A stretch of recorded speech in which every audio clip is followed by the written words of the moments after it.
इस वीडियो में हम द लिटिल अवर्स नाम की मूवी को एक्सप्लेन करने वाले हैं। इस मूवी में 3 नन्स होती हैं। यह तीनों नन्स लड़के के प्रति वासना रखती है। खुद को संतुष्ट करने के लिए इन्होंने क्या किया, यही इस मूवी की कहानी है। मूवी बहुत अच्छी है, बिना स्किप के अंत तक देखिए। अब मूवी की स्टार्टिंग सीन पर सिस्टर फर्नांडिस को दिखाते हैं। वह जंगल में भागी हुई गधी को पकड़कर वापस अपने स्थान पर लौटा रही होती है।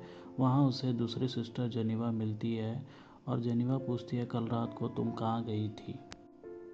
फर्नांडिस कहती है, यह गधी जंगल में चले गई थी, उसे पकड़ने के लिए मैं जंगल गई थी।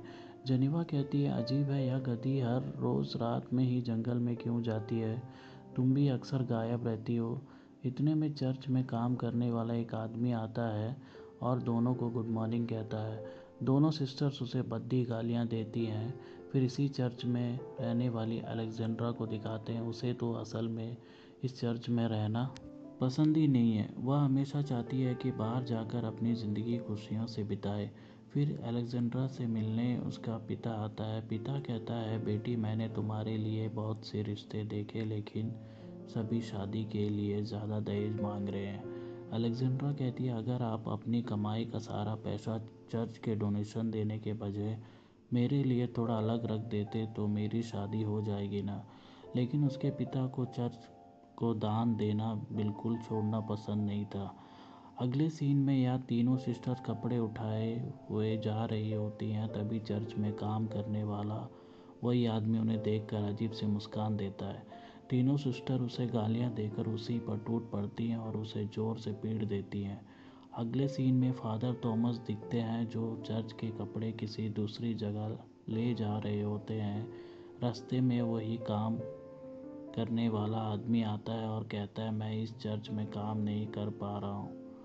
नन्स मुझे बहुत ज़ोर से मारती है। थॉमस कहता है, जो हुआ उसके लिए मैं माफ़ी मांगता हूँ, तुम बुरा मत मानो। लेकिन वह आदमी नन्स की मार और गालियाँ सह नहीं पाता और वहाँ से चले जाता है। अगले सीन में इस राज्य के राजा ब्रूनो को दिखाते हैं। ब्रूनो अपनी पत्नी फ्रांसिस के साथ खाना खा इस राज्य के राजा ब्रूनो को दिखाते हैं। ब्रूनो अपनी पत्नी फ्रांसिस के साथ खाना खा रहा होता है। खाने के दौरान वह अपनी पत्नी से अपने राज्य के बारे में और उस समय, लेकिन फ्रांसिस्को को इसकी परवाह नहीं। वह बगल में खड़े एक कामगर को देख रही होती है। उस कामगर का नाम है मसीटो। फ्रांसिस्को और मसीटो के बीच में अवैध संबंध है। दोनों एक दूसरे को देखकर मुस्कुराते हैं। उसी रात जब मसीटो और फ्रांसिस्को अतरंग होते हैं, वहाँ ब्रूनो आ जाता है। मसीटो खिड़की से कूदकर भाग जाता है। फिर ब्रूनो मजदूरों के रहने की जगह पर जाता है। वहाँ पहुंचकर मसीटो ऐसे नाटक करता है जैसे वहीं बिना हिले पड़े हो। वहाँ बहुत अंधेरा होता है। ब्रूनो सबके सीने पर हाथ रखकर देखता है कि किसकी धड़कन तेज चल रही है। आखिर में मसीटो की धड़कन बहुत तेज मिलती है।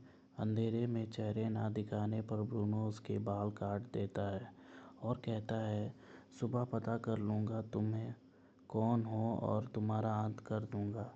इसके बाद मसीटो चालाकी से बाकी कामगारों के भी बाल काट देता है। सुबह तक ब्रूनो सबको बुलाकर देखता है कि किसके बाल कटे हैं, तो सबके बाल कटे होते हैं। ब्रूनो कुछ समझ नहीं पाता और छोड़ देता है। बाद में जब सब अपने काम में लग जाते हैं, उसी जगह मसीटो काम कर रहा होता है। रानी फ्रांसिस आती है, उसे पकड़कर ज़बरदस्ती चूमती है। यह सब ब्रूनो एक तरफ से देख लेता है और वहाँ चिल्लाता है, मसीटो को पकड़ो। मसीटो वहाँ से भाग निकलता है।